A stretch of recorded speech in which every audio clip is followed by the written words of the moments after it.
Selamat pagi semua. Assalamualaikum warahmatullahi wabarakatuh. Hari ini tanggal 5 Maret 2023. Seringkali kita lupa pengeluaran apa saja yang sudah kita keluarkan. Karena saat melihat saldo di rekening, begitu juga dengan dompet kita tidak lagi menyenangkan dilihat. Inilah perlunya kita mencatat semua pengeluaran maupun pemasukan supaya mudah menelusuri maupun merencanakan keuangan kita secara proporsional. Yuk kita buat aplikasinya dengan Node.js sambil latihan. Apa saja yang akan kita bahas di latihan kita kali ini? Di antaranya adalah MySQL saat kita membuat tabel database-nya. Yang utama adalah Node.js, kita akan membuat RESTful API dengan database MySQL. Dan yang terakhir adalah JavaScript saat kita membuat front end-nya. Secara konsep kita akan buat tampilan seperti layaknya sebuah tabel. Tabel header-nya kita isi dengan label jenis, keterangan, jumlah, tanggal, dan aksi. Sedangkan di bawahnya adalah form isian. Untuk tabel data, bodinya kita gunakan untuk tampilan daftar transaksi yang sudah masuk. Pada sisi paling kanan merupakan kolom aksi. Di sini ada tambah paling atas di header, dan di daftar transaksinya setiap item kita beri tombol hapus. Pada tabel footer kita beri data total pemasukan yang kita jumlahkan dari semua transaksi dengan jenis pemasukan. Kemudian total pengeluaran juga merupakan jumlah dari semua data transaksi yang berjenis pengeluaran. Untuk saldo kita hitung berdasarkan pemasukan maksudnya, dan dikurangi oleh pengeluaran. Hasilnya kita letakkan di saldo. Pada bagian atas kita berikan kolom pencarian. Ini akan mempermudah ketika daftar transaksi sudah terlalu banyak, sehingga bisa difilter melalui kolom pencarian ini. Buat folder proyek kita di dalam command prompt, pindah ke folder yang sudah dibuat, mulai proyek dengan npm init, buka proyek dengan Visual Studio Code. Buat folder src dan buat file index.js di bawahnya, buka file package.json, tambahkan properti stat di bawah scripts dengan nilai not spasi src/index.js. Buka terminal, install semua pustaka yang kita butuhkan, diantaranya Express, Body Parser, Morgan, dan MySQL 2. Impor semua pustaka yang sudah kita install di file index.js, diantaranya Express, Body Parser, Morgan, dan Path. Meskipun Path tadi tidak kita install karena Path merupakan pustaka bawaan dari Node.js. Buat objek app dari Express, gunakan Morgan dengan argumen combine sebagai middleware. Gunakan fungsi JSON dari Body Parser sebagai middleware. Gunakan fungsi static dari Express sebagai middleware. Gabungkan dirname yang sebagai lokasi file index.js ini dengan string public. Buat foldernya di bawah src.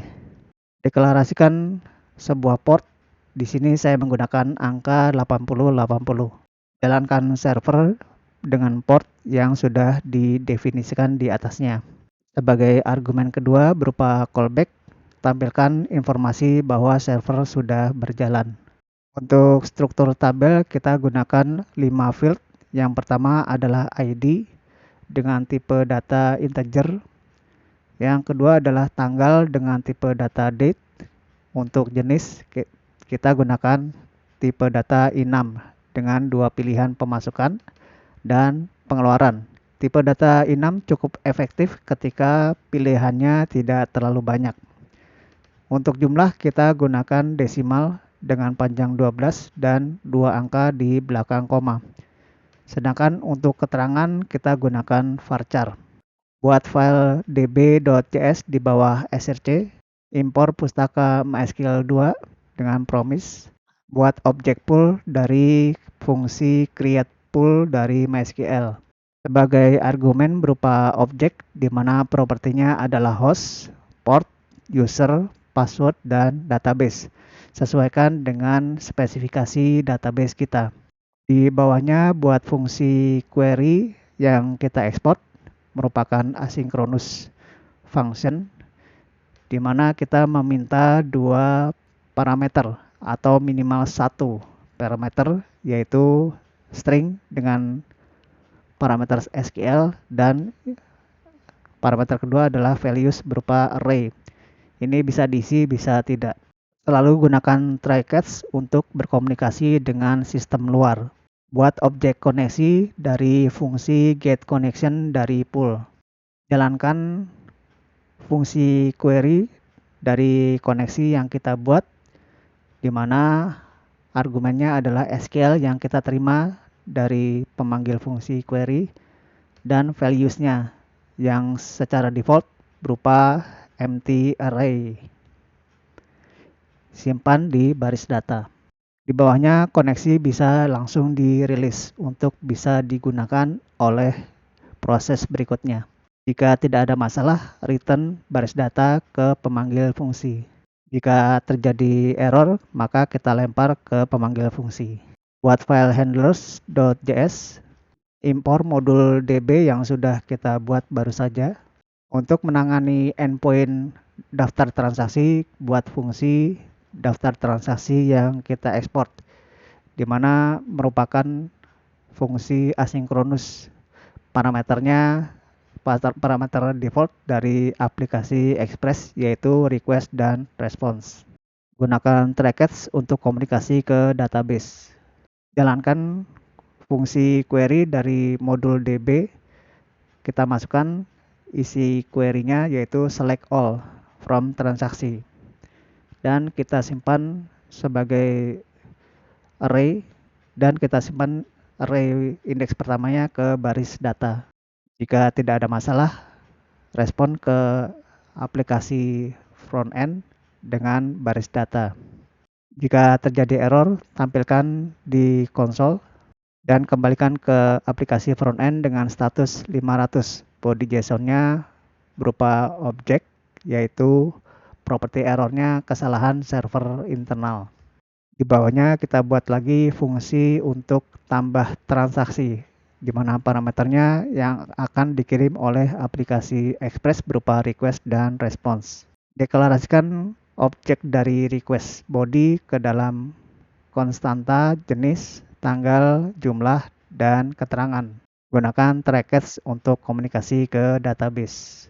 Panggil fungsi query dari modul DB dengan query sebagai insert data, di mana argumen kedua adalah array dari jenis, tanggal, jumlah, keterangan sesuai dengan tanda tanya yang kita berikan pada SQL query-nya.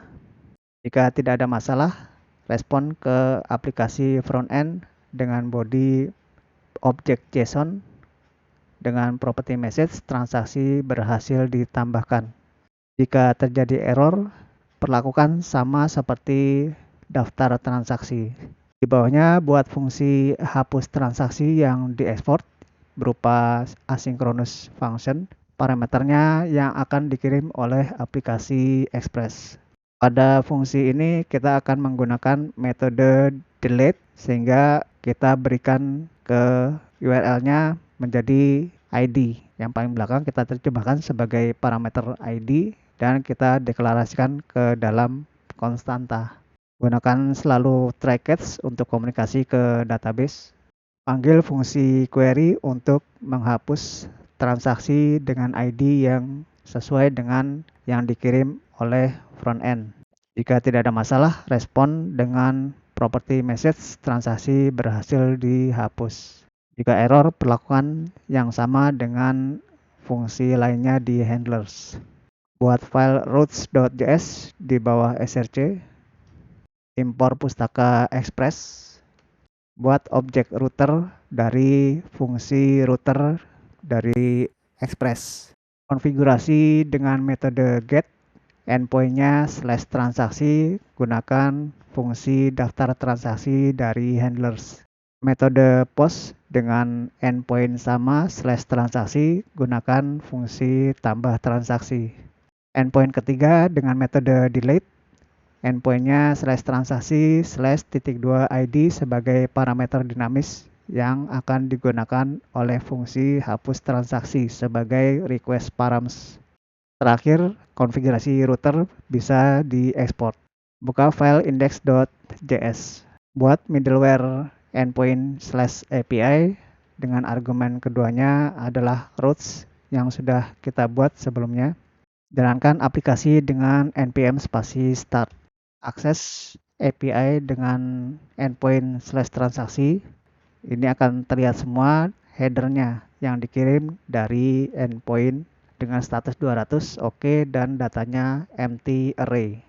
Ketika kita tambahkan data dengan metode post, kita akan mendapat respon status 201 atau created dan datanya adalah berupa objek dengan properti message transaksi berhasil ditambahkan. Ketika kita coba tambahkan lagi dengan data tipe atau jenis pengeluaran, transaksi berhasil juga ditambahkan. Ketika kita coba akses kembali daftar transaksi, kita akan mendapatkan list data berupa array dari objek. Di sini ada ID 31 dan ID 30. Kita coba hapus salah satunya. Kita hapus yang ID 31. Sudah kita akses kembali daftar transaksi, ID-nya tinggal yang 30 saja. Untuk index HTML silakan disalin dari GitHub. Yang perlu diperhatikan adalah semua elemen yang saya beri ID. Yang paling atas adalah filter kontainer, di mana di situ terletak ID cari sebagai elemen untuk kolom pencarian. Sedangkan di bawahnya ada tabel transaksi dan di dalamnya juga terdapat form transaksi. Ini akan kita buatkan listenernya supaya ketika terjadi entry data pada jenis, keterangan, jumlah, dan tanggal, maka saat dipicu tombol tambah akan mengirim ke API. Semua data akan masuk ke dalam T-body ini. Di footer sendiri kita memiliki 3 baris data, diantaranya adalah total pemasukan, pengeluaran, dan saldo, di mana nilainya akan kita masukkan ke dalam elemen yang kita beri ID. Total pemasukan, total pengeluaran, dan ID saldo. Kita akan membuat 3 file JavaScript di sini. Di antaranya adalah app.js, api.js, dan listenernya. Secara praktis seharusnya atau sebaiknya semua file JavaScript digabungkan menjadi satu file. Tapi karena kita ingin gunakan sebagai pembelajaran, saya pisah-pisahkan untuk mudah dipelajari. Termasuk file style.css-nya disalin saja dari GitHub. Pertama, file app.js. Deklarasikan ke dalam konstanta semua elemen yang ada di file index.html. Di antaranya ada form transaksi dan fieldnya jenis, keterangan, jumlah, tanggal. Untuk daftar transaksi kita ambil dari body tabel atau T-body dari tabel. Selanjutnya elemen saldo, total pemasukan, total pengeluaran, dan kolom pencarian dengan ID cari.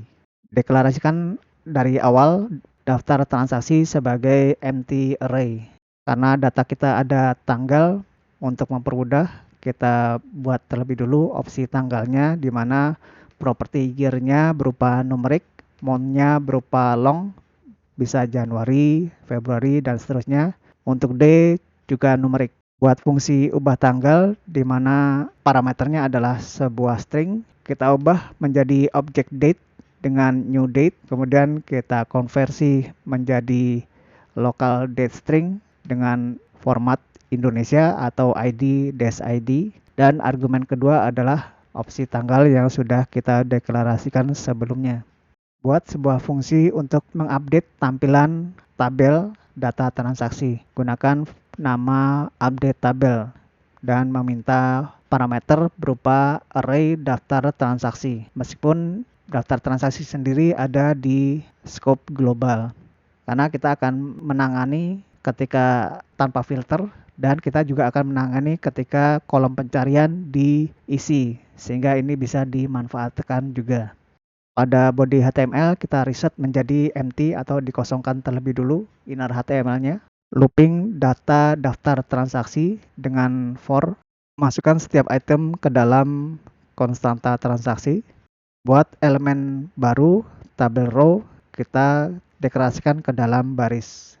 Untuk anak dari elemen baris, buat tabel datanya sebanyak 5 kolom. Yang pertama adalah data jenis. Kita cek apakah nilai dari jenis identik dengan pemasukan. Jika ya, maka kita tampilkan pemasukan. Jika tidak, kita tampilkan pengeluaran.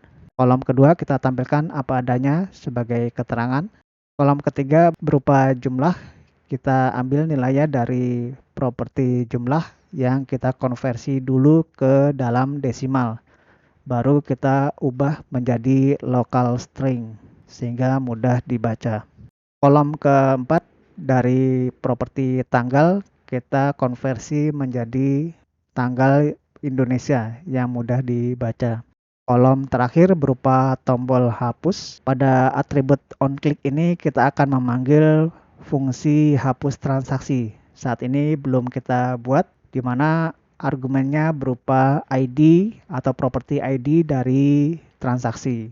Tambahkan elemen baris ke dalam body tabel. Buat fungsi update saldo, deklarasikan di awal total pemasukan dan total pengeluaran berupa angka 0. Looping daftar transaksi yang ada di scope global.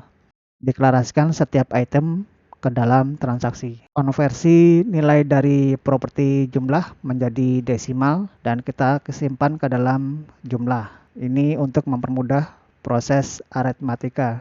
Selanjutnya, periksa apakah nilai dari properti jenis adalah pemasukan. Jika ya, maka kita tambahkan nilai dari total pemasukan dengan jumlah. Jika tidak, maka yang kita tambahkan adalah total pengeluaran. Setelah looping selesai, deklarasikan saldo yang merupakan hasil dari pengurangan total pemasukan dikurangi dengan total pengeluaran. Update tampilan dengan elemen saldo, di mana prefix-nya adalah rp spasi saldo kita ubah menjadi local string.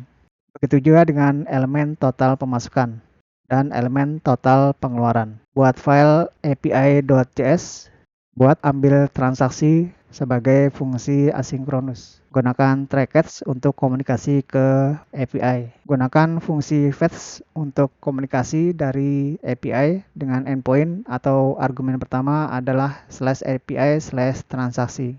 Objek respons sendiri akan memiliki properti OK berupa boolean. Periksa apakah bernilai true. Jika true, maka panggil fungsi JSON dari objek respons yang akan menghasilkan body data dari API dan kita simpan ke dalam data. Jika tidak ada masalah saat pengambilan body dari respons, kita akan perbaharui daftar transaksi dengan data yang sudah kita dapat. Update tampilan tabel dengan memanggil fungsi update tabel yang argumennya berupa daftar transaksi yang baru saja kita dapat dari API. Yang terakhir, kita update saldo atau tampilan total pemasukan, pengeluaran, dan saldonya dengan memanggil fungsi update saldo. Di sini saya gunakan return supaya fungsi langsung berhenti di sini. Jika error, tampilkan di konsol. Di bawahnya buat fungsi tambah transaksi sebagai asynchronous function. Parameternya adalah sebuah objek transaksi. Gunakan trackets untuk berhubungan dengan API. Gunakan kembali fungsi fetch sebagai argumen kedua berupa objek di mana propertinya adalah method. Kita beri nilai post. Headersnya berupa objek. Properti content tabnya kita beri nilai application/JSON. Objek transaksi kita ubah menjadi string dengan JSON stringify. Jika properti OK bernilai true dari respons, panggil fungsi ambil transaksi dan return. Jika error, seperti biasa tampilkan di konsol dan kita beri informasi ke pengguna dengan alert gagal menambah transaksi. Buat fungsi asinkronus, hapus transaksi dengan parameter ID. Konfirmasi pengguna dengan peringatan apakah Anda yakin ingin menghapus transaksi ini. Jika pengguna setuju, maka proses penghapusan kita lanjutkan. Fungsi fetch di hapus transaksi kita gunakan properti metodenya adalah delete pada argumen kedua. Jika proses API berjalan dengan mulus, panggil fungsi ambil transaksi dan return. Jika error, tampilkan di konsol. Jika gagal, maka kita beri informasi ke pengguna dengan alert gagal menghapus transaksi. Selanjutnya buat file listener.js. Tambahkan listener kepada elemen dokumen. Eventnya adalah DOM load content loaded yang kita trigger sebagai argumen kedua berupa callback. Kita panggil fungsi ambil transaksi. Sehingga saat halaman HTML-nya dimuat secara keseluruhan akan memanggil fungsi ambil transaksi. Elemen form transaksi kita tambahkan listener juga dengan event submit. Panggil fungsi prevent default dari parameter event. Ini akan menganulir atau mencegah form berjalan seperti defaultnya. Simpan nilai input jenis ke dalam jenis, keterangan ke dalam keterangan yang sebelumnya kita trim terlebih dulu. Jumlah kita parsing menjadi desimal terlebih dulu. Dan yang terakhir tanggal. Jika salah satu input atau kolom masukan ada yang tidak diisi, maka kita tampilkan informasi silakan isi semua kolom dan return. Jika semua sudah terisi, panggil fungsi tambah transaksi yang argumennya berupa objek dari properti jenis, keterangan, jumlah, dan tanggal. Proses terakhir mereset form transaksi. Tambahkan listener pada elemen input cari, eventnya adalah input. Nilai dari kolom cari kita trim dan kita ganti semua spasi menjadi vertical bar. Ini akan kita gunakan dalam proses regular expression sebagai bahasa atau logika OR. Jadi ketika isi dari kolom pencarian ada 2 kata, maka terdapat 2 kali pencarian dalam data yang akan dicari. Kita buat pola regular expression-nya dengan keyword yang sudah kita terjemahkan menjadi vertical bar dan kita gunakan argumen I untuk case insensitive. Besar huruf akan diabaikan. Lakukan penyaringan dengan filter di mana setiap item kita deklarasikan ke dalam transaksi. Gabungkan data jenis, keterangan, dan tanggal yang kita ubah dengan spasi. Selanjutnya kita return dengan boolean fungsi test dari pola regular expression dari kalimat gabungan data. Jika datanya ada, maka akan dimasukkan ke dalam list data filtered transactions. Terakhir, kita panggil fungsi update tabel dengan menggunakan data dari filtered transactions. Dan hasilnya akan seperti ini. Bila kita tambahkan data pengeluaran, maka saldonya akan berkurang dari total pemasukan karena sudah diproses pengurangan. Kalau kita ketikkan kata peng di kolom pencarian, maka yang keluar data transaksinya hanya pengeluaran saja. Karena yang ada kata pengnya ada di jenis pengeluaran. Itu juga dengan PLN, maka yang keluar datanya hanya PLN saja. Meskipun pada footer, total pemasukan, pengeluaran, dan saldo tidak ada perubahan. Saat menghapus akan muncul peringatan seperti ini. Ketika diklik OK-nya, maka dia akan memanggil API hapus dan ditampilkan ulang data transaksinya. Demikian yang bisa saya sampaikan. Terima kasih sudah menonton sampai selesai. Kode program saya upload ke GitHub dan tautannya bisa dilihat di kolom deskripsi. Jika ada pertanyaan maupun usulan, silakan tinggalkan di kolom komentar. Semoga video ini bermanfaat. Assalamualaikum warahmatullahi wabarakatuh.